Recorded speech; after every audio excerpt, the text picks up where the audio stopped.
Hello and welcome to Jolineknitsalot. This is my show about knitting and crafting and the things I get up to here in Edmonton, Alberta, Canada.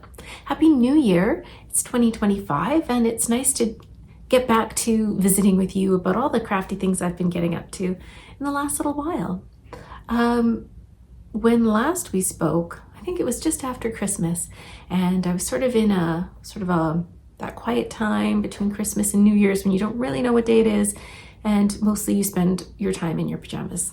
Well, I was doing some knitting and I finished a couple things that I'd love to share with you right now. I had taken advantage of a sale on Black Friday, and that was a sale from Spin Cycle Yarns. They had a sale on mystery bags where you got 5 skeins of their yarn. You didn't know what base you were getting, you didn't know what color you were getting. And I took a risk and I got 5 skeins of their Plumped yarn, which is a really chunky weight yarn. And that was conveniently at the time when Andrea and Mary had put out a couple of patterns for this yarn. So that was great timing for me. It was also colors that I would say were a little bit outside my comfort zone. I definitely have colors that I tend to knit with.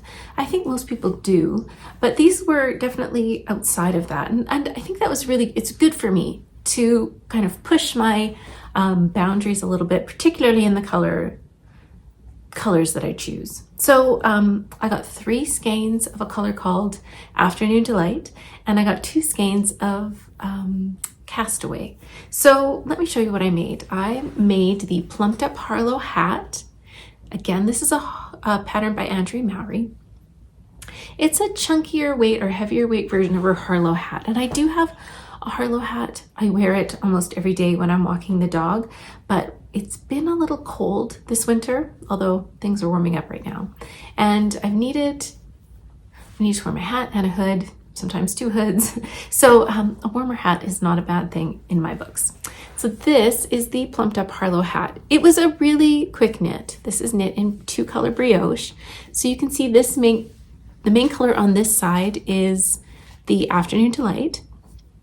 And on the inside, you can see Castaway poking through.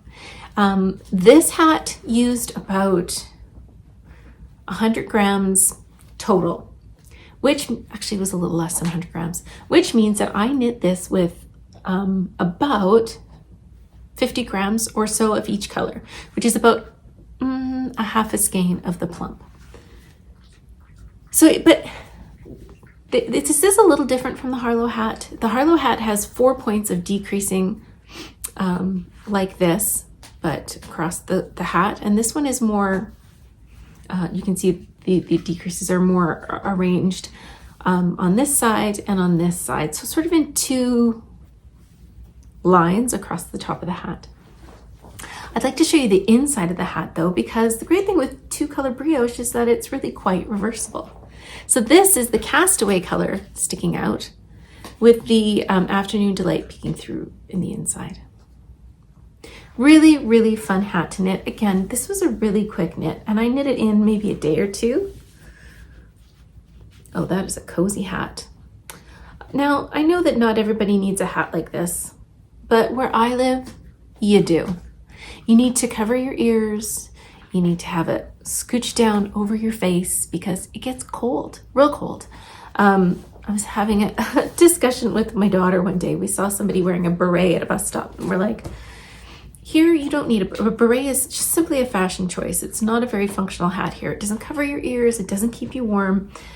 So a hat like this is perfect for where I live and for the activities that I do outside, which are mainly walking my dog. So this is the Plumped Up Harlow hat. Plumped Up Harlow. And then, of course, I cast on the Plumped Up Cowl.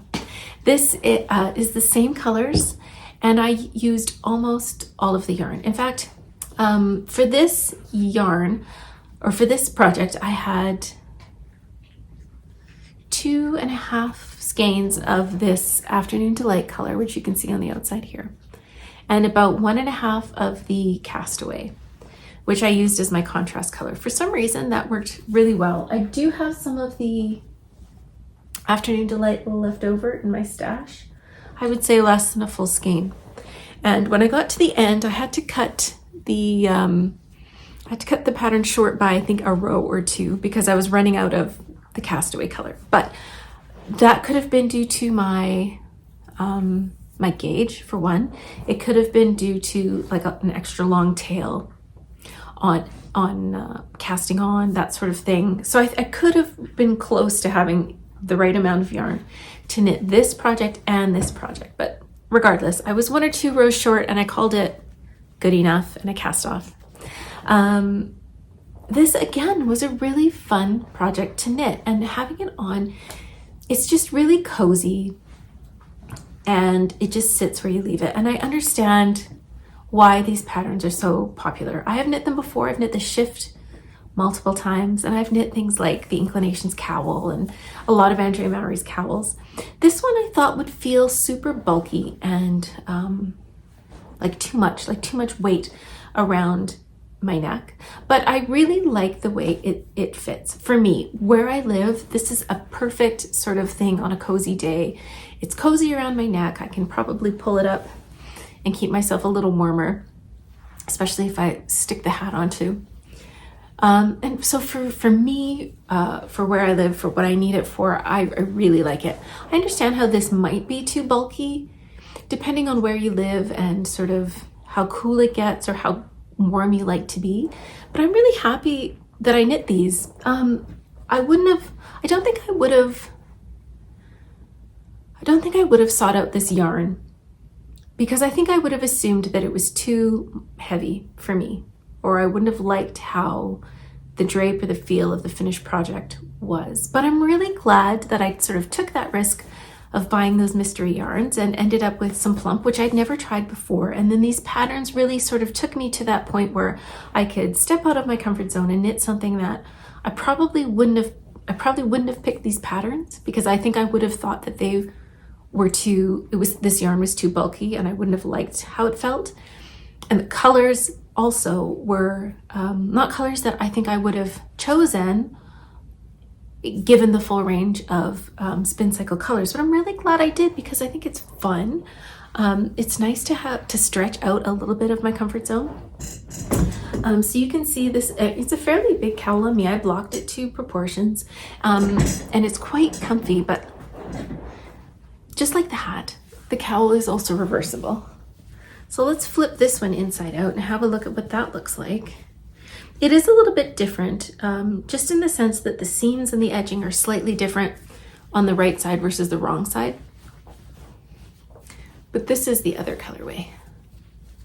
And again, you can still see that Afternoon Delight poking through.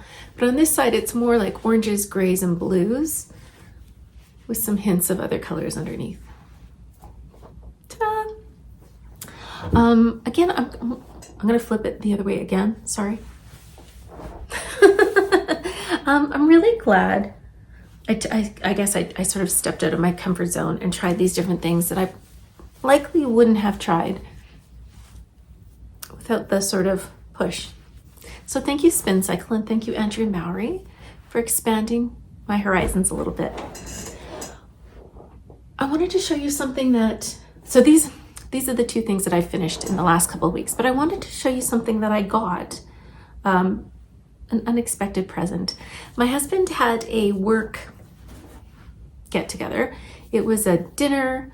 We were supposed to go to, sorry, all that cowling and uncowling. We were supposed to go to a local distillery to have a tasting of different things that they offer and they make. And then we were going to go for dinner and have a Secret Santa. Unfortunately, about a week or two before we were supposed to have this Christmas party, the distillery had a slight explosion and was not open for tastings. So instead we went to a escape room.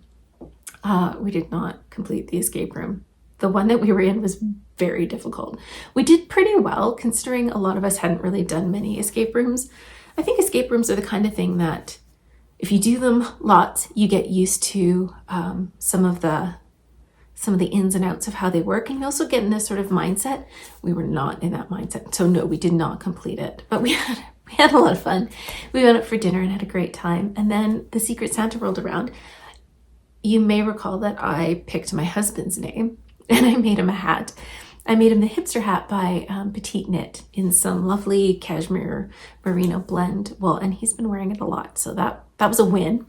But I got a gift from a lady that I've known for a number of years who knows that I'm a knitter. She gave me this beautiful yarn bowl, and I wanted to share it with you for a couple of reasons. I have not, I'm not used to having a yarn bowl. It's not something that I have used a lot. I am excited to give it a go though, partly because my friend and I have something that we call desk socks. In fact, sometimes we call them hashtag desk socks, where we keep a pair of socks at our work desk and just pick them up if you're on the phone or if you're in a meeting or if you have a coffee break or lunch or whatever. And slowly over time, all of that adds up and you end up with a pair of socks.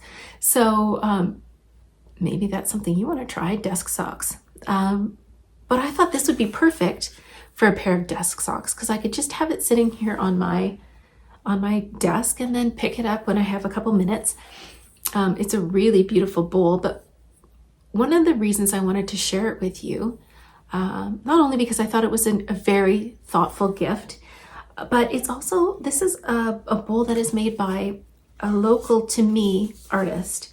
This is done by Pottery by Heather, and she's been making pottery since 1970. I think that if you live in sort of Alberta or this area, you may be familiar with Heather's work. She lives in Bonaccord, which is a small town east of Edmonton, and there's a little card inside this that says yarn bowl. The yarn bowl is an ideal way to keep your yarn clean and in one place. Simply wrap your yarn into a ball, place in bowl, loop the yarn through the spiral and begin working. You can also thread your yarn through the hole. She does have a website, which I'm going to link in the show notes below, but I just wanted to share this with you not only because it's a beautiful piece made by a local to me artist, but also I thought it was an incredibly thoughtful gift. So that is my beautiful new yarn bowl that's going to be sitting on my desk for my desk socks. And that sort of is all the things that I have gotten and all the things that I have finished in the last couple weeks. I finished this cowl on New Year's Day. I was kind of hoping I could finish it before the end of 2024, but I got caught up playing board games with my family and enjoying a lovely evening on New Year's Eve. So it didn't happen, but I did finish it on January 1st, which left me with completely empty needles. And that meant new cast on. So on New Year's Day, I cast on a new sweater. This sweater kind of came out of nowhere, I think. On Boxing Day, I was out shopping with my older daughter. That's sort of our annual thing. Sometimes my younger daughter comes, sometimes she just wants to stay in bed. So my older daughter and I were out bright and early shopping on Boxing Day. And as she was trying some things on, I checked my email and I noticed that a local to me yarn store, Statement Junkie, was having a Boxing Day sale. It was only on Boxing Day and all of their yarn was 20% off. So I immediately went to my Ravelry queue to see if there was something that I wanted to cast on. And the first thing that came to mind was the Bergman sweater. I'm gonna pop a picture here, here, or here so that you can see what it looks like. This is a pattern by Caitlin Hunter of Boyland Knitworks. And when it came out, I really loved the graphic quality of this sweater. Not just the, sorry, my Corgi Blue is just over here. He is my executive producer and assistant, and he's a little needy today. Anyway, the Bergman sweater, when it came out, I loved the high contrast of the colors that she used, and I also loved the really graphic lines of the color work. So I had a look on Statement Junkie's website, and there was a yarn that I had used earlier this fall to make my daughter a sweater. It's Knitting for Olive Heavy Merino. I really enjoyed working with that yarn at the time, and I thought this would be a good opportunity as it was the right gauge for this sweater, and I've already knit something in it, so I have an idea of how that yarn feels in my hand and how it works up. So I picked up enough yarn to make this sweater, and I cast on New Year's Day. One thing that I do recall though is knitting other patterns by Caitlin Hunter. My gauge and her gauge don't work out on the same size needles. That's not a bad thing. This is why we do gauge swatches, or perhaps this is why we should do gauge swatches. But I didn't know or remember that I used a different needle size than Caitlin. So I had a look at the sweater that I knit for my daughter, and I checked the gauge on that because it's been blocked, which was actually bang on the gauge I needed for the Bergman sweater. So I had a look at the needle size that I used to make that sweater. And Caitlin Hunter recommends a 4mm needle for the body of the sweater. And for me, I knit with this yarn a 5mm, which it's neither good nor bad. It's just a fact. And I'm glad that I checked, because I think if I had just cast on and started knitting with her needle recommendations, the sweater I got would have been, number one, smaller, and I think kind of densely knit. I'm really happy with the gauge and the drape that I'm getting with my 5mm needles. So I'll show you where I'm at. This sweater is knit top down. Ta-da! So I picked up, again, this is the Knitting for Olive Heavy Merino. This deep blue color is called Blue Whale, and then this light gray is called Pearl Gray. And when I finished the yoke, this is a lot of knitting on me. When I got down to here, I had not yet put the sleeves on hold and started knitting the body in the round. So I put the whole thing on, tried on tubing, and I put it on, and it seemed a little big. I wasn't sure if I needed to actually go down to a 4.5mm needle, but I took the whole thing, I blocked it, and I let it dry.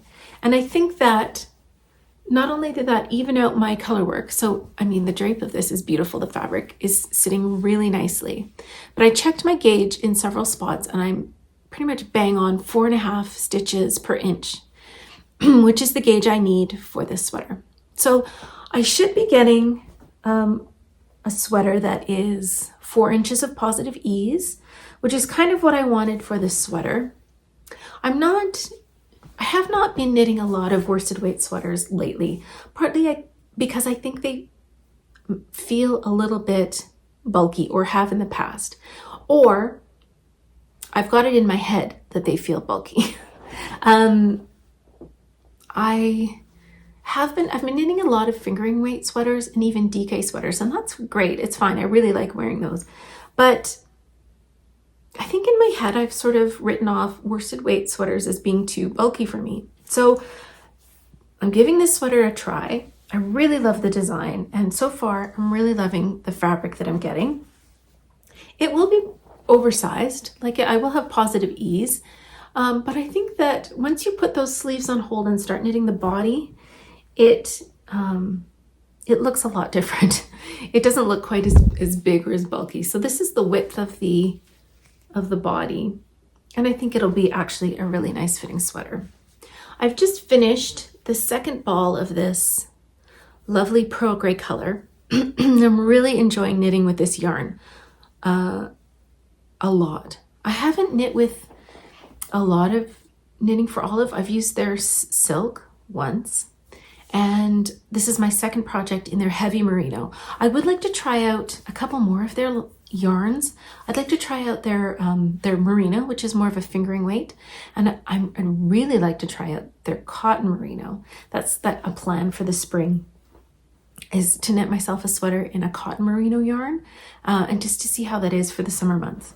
But anyway, I finished the second ball of this pearl gray color, and now I'm going to leave the body on hold, or just on these needles, put some nice cute little stoppers on there so nothing falls off, and I'm going to switch to the sleeves. And I'd like to knit both sleeves and the color work on the sleeves, and then I will get back to the body and see, number one, how long I want to knit the body, and number two, whether or not I want to knit the color work at the bottom. I think I do. I like the way that this sweater fits on on Caitlin Hunter, but I want to make sure that the body is the right length for me. So I think there'll be a little bit of finagling to make sure that I get the right fit. But the sleeves will be the sleeves. I don't need to change anything there except for possibly the length, but that's not a big deal. So I'll get going on the sleeves now, and then we'll see where we're at. The one thing that I would like to do, I think, is go up in needle size for the sleeves.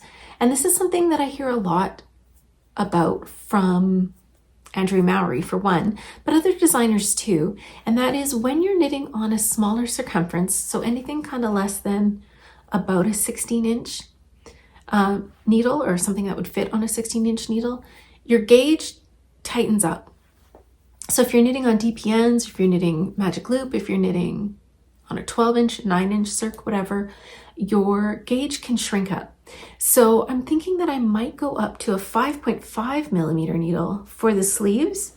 But before I do that, I'm going to check on that sweater that I made for my daughter in the fall, and I'll see what gauge I got on those sleeves. And because I'm fairly confident I did not change needle sizes.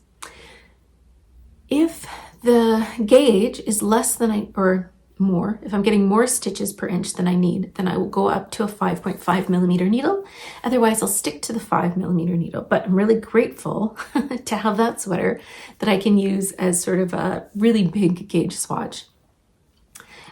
So I'll let you know what I end up doing with that once I get these sleeves on. But for right now, I'm really, really glad that Statement Junkie had a sale. And this was such a great cast on. I've really enjoyed knitting the color work, and I've really enjoyed knitting with this yarn. And it was sort of a spur of the moment decision because I was literally in the Simon's waiting room change room at West Edmonton Mall, waiting for my daughter to come out with some sweaters that she was trying on. So it was a very spur of the moment decision to get the yarn and knit this sweater, but it was a great cast on, and I'm really enjoying it. I do have plans to knit some other sweaters this year. One of them that will probably go on the needles relatively quickly after the Bergman is done is the sea glass cardigan. I have been doing some homework because I want to knit the sea glass cardigan with a steek. I just think it'll be easier, more enjoyable, but I want to make sure I have all my ducks in a row and I'm prepared to knit it with a steek properly before I even cast on. So I have a couple more things I want to look into just to make sure that I've got everything lined up to do a good job with that. And once I cast on, I will take you along for the ride, and I'll let you know the things I think about the changes to the pattern I have to make it knit in the round with steeks. So don't worry, you're coming along for that ride too. But I wanted to make sure that I knew everything I needed to know before I even cast on. So in the meantime, it's the Bergman sweater on my needles right now. I have one other project that I'm knitting on and a stitching that I'd like to share with you too. The knitting project I'm making is a pair of socks for my older daughter. After Christmas, she was admiring some of my socks that had stripes. They were the December Colorwork Cuff Club socks from Summer Lee, and I'll pop a picture here. She asked if I would knit her some stripy socks. And so we came to the yarn room. We had a look at what colors I had in stock, and she picked these two colors. So she's picked this pale pink color, which is some Knit Pick Stroll in Dogwood Heather.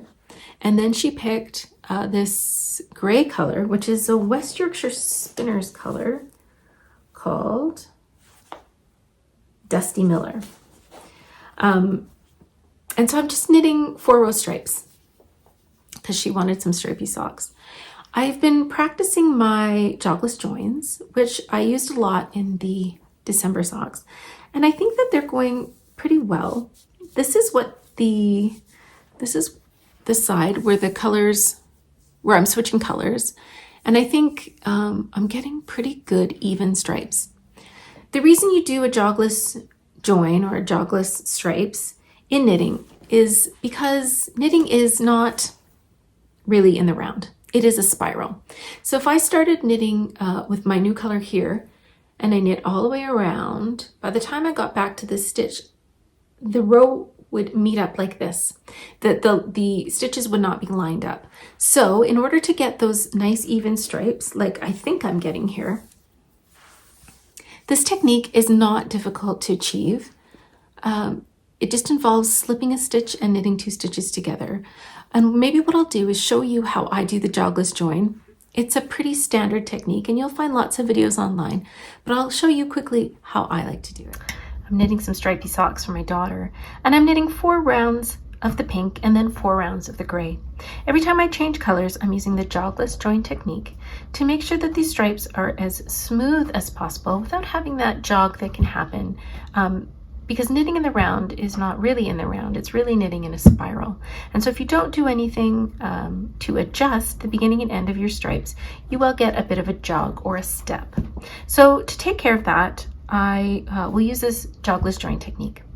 I'm just ready to start knitting 4 rounds with my gray yarn, and I always pick up the yarn from underneath the yarn, the color that I've just been using. So in this case, I'm picking up the gray from underneath the pink, as you can see.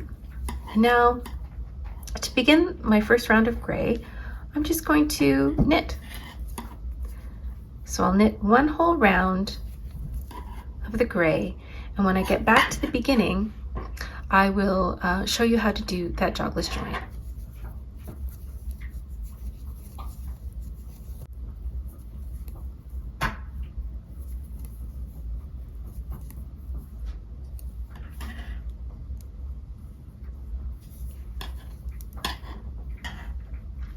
All right, I've knit a whole round in the gray color, and now I'm going to do the jogless join. So once you've knit 1 whole round and you get back to the beginning of your round again, what you're going to do is take the last round, the first stitch of the last round, in this case this pink, so you can see I've got it on my needle here, and I'm going to place it on my left hand needle like this.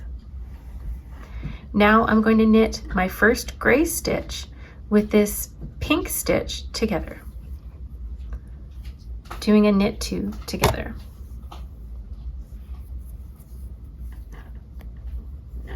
And that's it. That's how you do the jogless join.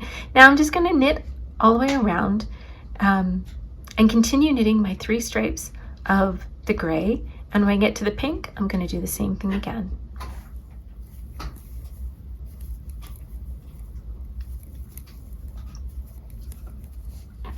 All right, I finished my 4th round of the gray, and I'm ready to do the color change to pink again. So I'm going to go to the beginning of my round,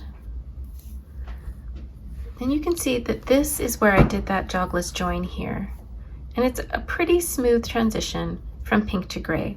And now I'm going to go from gray to pink. So to do that again, I'm going to knit the first round plain, and I'm going to pick up my yarn from underneath the previous one. So here's my gray yarn, and I'm going to pick up the pink from underneath that. So the gray yarn is going over top and the pink is coming from underneath. And now I'm going to knit around.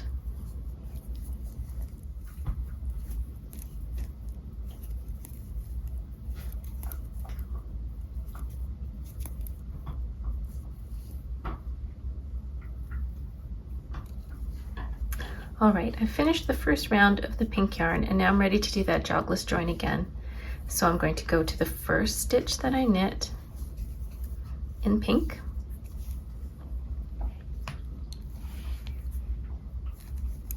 Right here, I'm going to pick up that gray stitch that is right beneath it onto my needle, and I'm going to put it on the left hand needle, and I'm going to knit those 2 stitches together.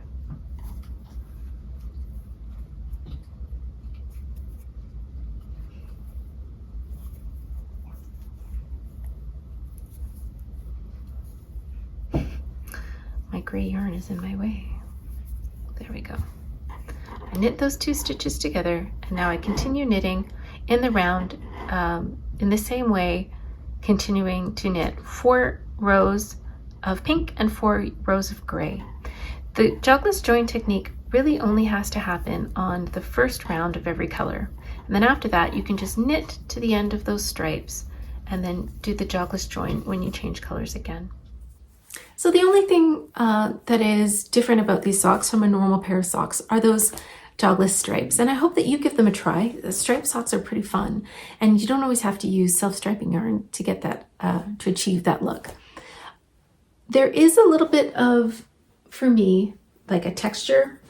You can see a little bit where that is happening. If you look up close, it's more obvious. But I think as she wears these socks, it will be less obvious. And as you get further away, you can't really tell. And I don't think anyone should be like this close to her socks because they would be at risk of getting kicked. So these are some socks that I just cast on. They're from my older daughter. And I would put them in my yarn bowl, but there's 2 skeins of yarn attached to this at all times. What I did, which I don't always do, is I'm working from the inside of a ball. I don't always do that. Often I work from the outside of the ball. But for yarn management for these stripes, I thought it was easiest just to pull from the inside and have my yarn sort of sitting nicely in this little yarn or little sock bag.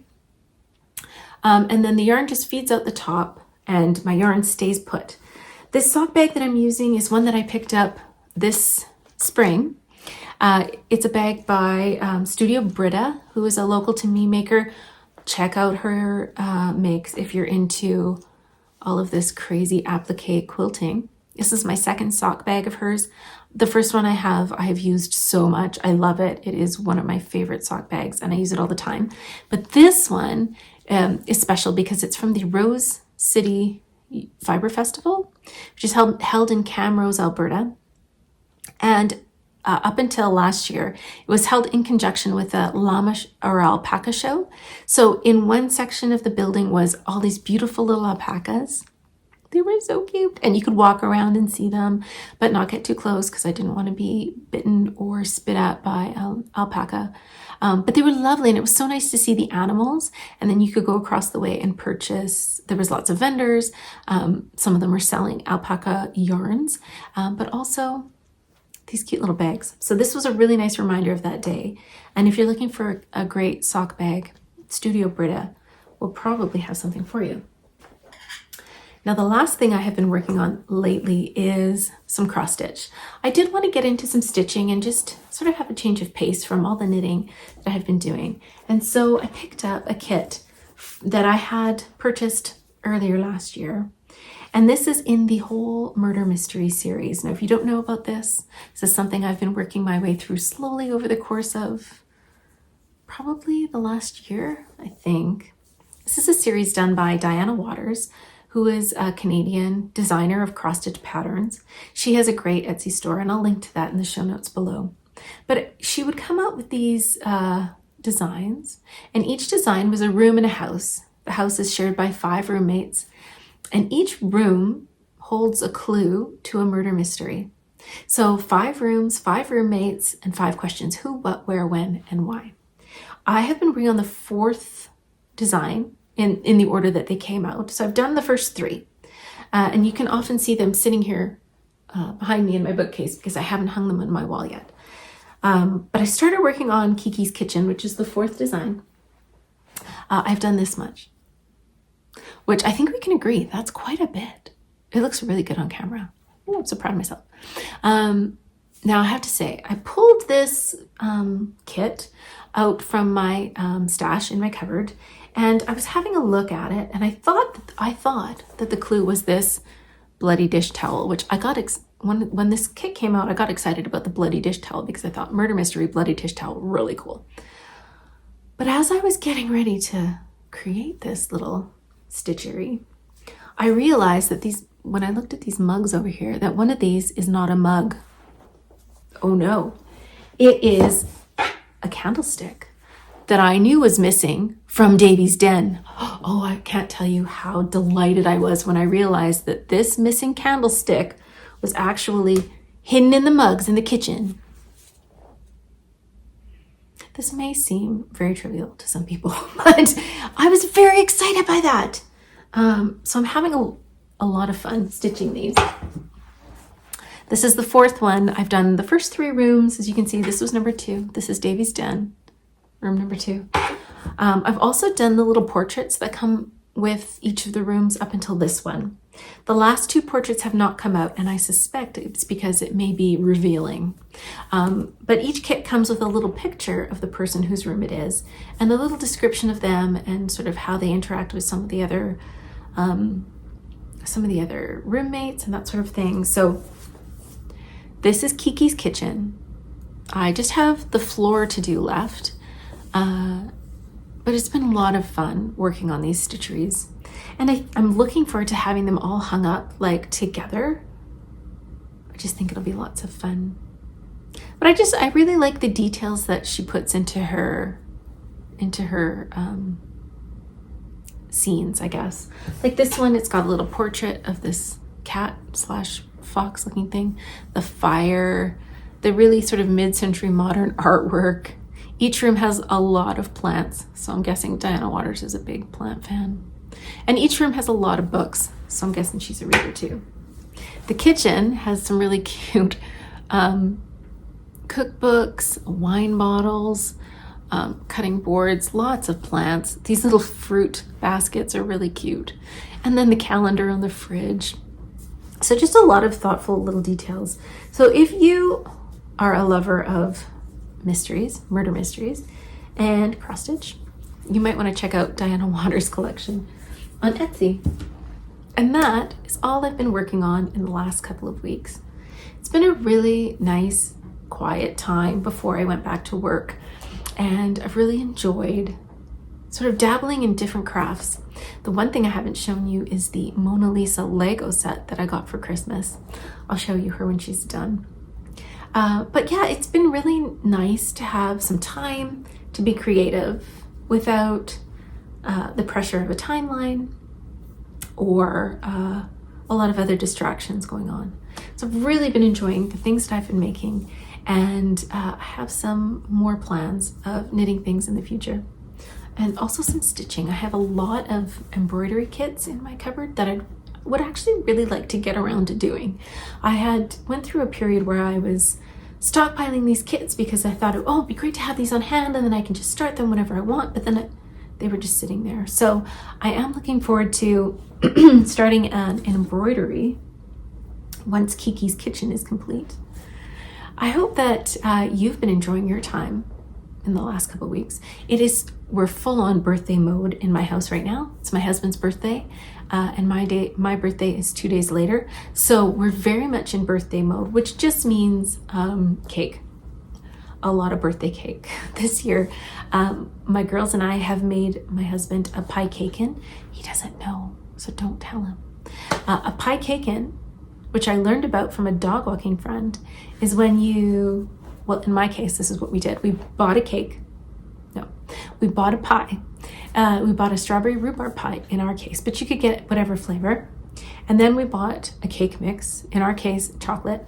Now, usually I like to make my own cakes, but for the purposes of this pie cakein, I was happy to try out a box mix. So we got a super fudgy cake. We made the cake mix. We put a little bit in a 9-inch springform pan, placed the pie in the cake mix after taking it out of the tin. That's an important step. And then pour the rest of the cake mix over top, put it in the oven, and bake the whole thing.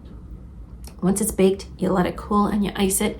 In our case, we use cream cheese icing because, as my dog walking friend says, everything tastes better with cream cheese icing. So if you're interested in trying pie cakein, you could just Google it. I'll link to a recipe in the show notes below. The recipe I'm going to link to, though, just be warned, they used 3 different flavors of pie and 3 different flavors of cake. We're simple people here. We just went 1 for 1 because that seemed like a lot of cake. And most years my husband ends up getting me a cake too. So within the span of a couple days, we have 2 big cakes to go through. So I'll let you know how the pie cakein goes over. I hope in the next couple of weeks you find time to do some things that you like to do. I know I plan on knitting a lot. I'll see you soon. Bye-bye.